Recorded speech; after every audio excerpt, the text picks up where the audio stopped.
नमस्ते दोस्तों, मेरा नाम है जानवी और आज की इस वीडियो में हम बात करने वाले हैं करवा चौथ के बारे में। तो चलिए स्टार्ट करते हैं। करवा चौथ कैसे मनाते हैं? यह व्रत सुबह सूर्योदय से प्रारंभ होता है एवं रात्रि में चतुर्थी का चंद्रमा देखने के बाद ही खोला जाता है। प्राचीन समय में यह व्रत का इतना प्रचलन नहीं था एवं महिलाएं सामान्यतः चतुर्थी का व्रत रखा करती थी। इस दिन भगवान श्री गणेश एवं चंद्रमा की पूजन किया करती थी, पर आधुनिक युग में इस व्रत का प्रचलन बहुत ही बढ़ गया है। इस व्रत को विवाहित स्त्रियां अपनी पति के लिए रखती हैं एवं आजकल के दौर में कुंवारी लड़कियां भी इस व्रत को रखने लगी हैं। साथ ही में आजकल पुरुष लोग भी अपने साथी के लिए इस व्रत को रखने लगे हैं। इस दिन जो भी व्रत रहता है वह सूर्योदय से लेकर चंद्रमा को देखने के बाद ही कुछ भी ग्रहण करता है एवं दिन भर निर्जला व्रत रहता है। ऐसा माना जाता है कि इस व्रत को पत्नी अपनी पति की दीर्घायु के लिए रखती है। इस व्रत को भारत के विभिन्न क्षेत्रों में बड़े ही धूमधाम से मनाया जाता है, जिसमें कि उत्तर प्रदेश, मध्य प्रदेश, राजस्थान, हरियाणा, पंजाब आदि मुख्य रूप से शामिल हैं। पर पिछले कई वर्षों में इस व्रत का बड़ा ही जोर शोर से प्रचलन निरंतर हो रहा है। इसके चलते भारत की इस प्रचलन को देखकर बहुत से विदेशी लोग भी इस व्रत को रहने लगे हैं। पर प्राचीन समय में जब स्त्रियां इस तरह का निर्जला व्रत रखती थी तब वह बहुत मजबूत हुआ करती थी एवं शुद्ध और पौष्टिक आहार ग्रहण करा करती थी। पर आजकल के दौर में कुछ लेडीज इतनी स्ट्रांग नहीं होती। ये जरूरी नहीं है कि आप निर्जला व्रत ही रखें एवं कुछ खाएं पिए नहीं। यदि आपसे नहीं बनता है तो आप फल ग्रहण कर सकते हैं एवं पानी भी ले सकते हैं। निर्जला व्रत है और आपकी तबीयत बिगड़ जाती है तो इस बात का भी कोई मतलब नहीं है। इसलिए आप उस दिन ऐसा व्रत रहिए जिससे आप भी ठीक रहें और आपके परिवार को भी कोई कष्ट आदि भोगना ना पड़े।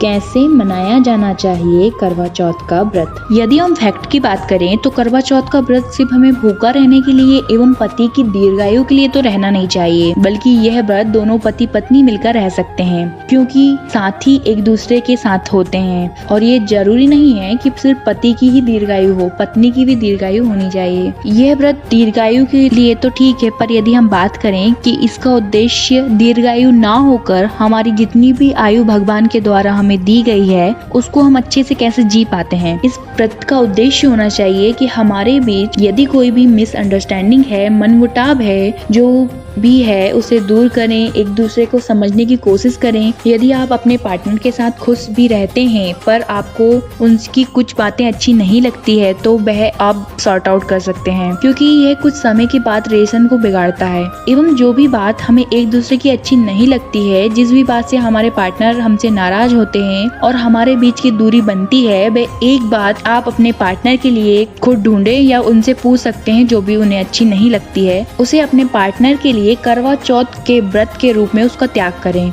एवं वह दोबारा कभी ना करें। इस तरह से साल भर में इसका प्रयास करें। उसके बाद उस आदत को एक साल में आप भूल जाएंगे। उसके बाद आप दूसरे करवा चौथ पर एक दूसरी आदत को, जो कि आपके पार्टनर को पसंद नहीं है, उसका त्याग कर सकते हैं। इस तरह से छोटी छोटी शुरुआत से आपकी लाइफ बहुत अच्छी होती जाएगी और इस तरह व्रत रहकर आपको भी अच्छा लगेगा।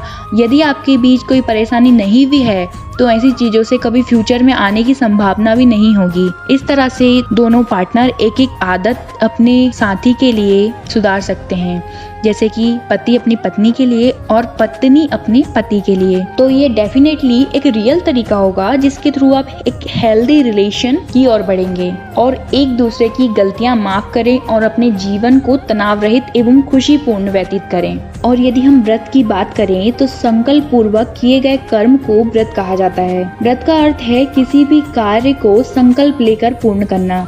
और यदि आप इस दिन व्रत के रूप में एक आदत को अपने साथी के लिए सुधार सकते हैं, इससे उत्तम और दूसरा व्रत नहीं हो सकता। यदि आप ऐसा व्रत दोनों पति पत्नी रहेंगे तो आपके लिए बहुत ही फलदायी होगा। बेसिकली इस व्रत का उद्देश्य पति पत्नी एक दूसरे के ऊपर समर्पित होना, उनका ध्यान रखना एवं उनकी हेल्दी रिलेशनशिप के साथ है। तो इस तरह से आप व्रत रहेंगे तो आपके लिए ज्यादा अच्छा साबित होगा। शास्त्रों के हिसाब से यह भी बताया गया है कि व्रत का रोगी एवं गर्भवती महिलाओं पर कोई बंधन नहीं होता है। यदि आप गर्भवती हैं और आपको कोई बीमारी है तो यह बिल्कुल भी जरूरी नहीं है कि आप निर्जला बिना फलाहार के व्रत रखें।